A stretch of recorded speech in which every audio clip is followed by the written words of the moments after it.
Hey, this is Marco, and in this video I'm going to show you how to use GPT-4o.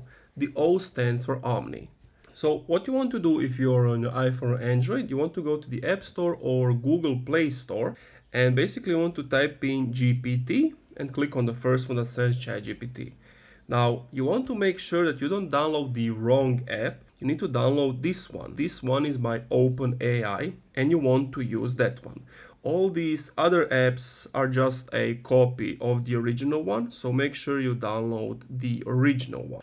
Then basically you just want to tap on open once it has downloaded. If you want to open it on your PC, just type in gpt.com and it's going to take you to this page. You just log in, sign up and start chatting. So if you want to use the new feature, it's not like it's been said, but some people got it, some people didn't get it at the time of this recording.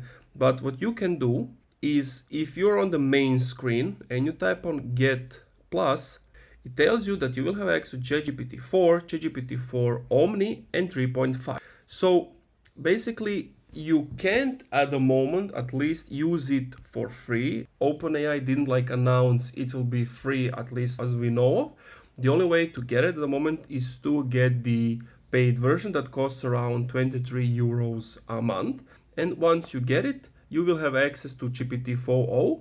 And once you do have access, on the bottom right, you see the headphone thingy. You want to tap on that. It's going to connect it with this AI feature thingy.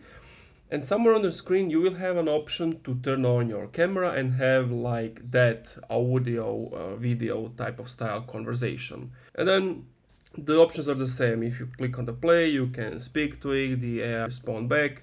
If you want to exit, just click on the X mark and that's pretty much it. After you have done, it's going to tell you how many seconds you've been chatting with it and that's it. So long story short, you can get it for free at the moment. Maybe in the future they will make it free, but all I can see from now is that you have to pay to get access to it. If you enjoyed, leave a like, comment, subscribe. If you're still having some issues, let me know what's the problem in the comments down below and I'll do my best to help you out. And if you're using Shopify, you can get it for only $1 your first month if you use the link in my description.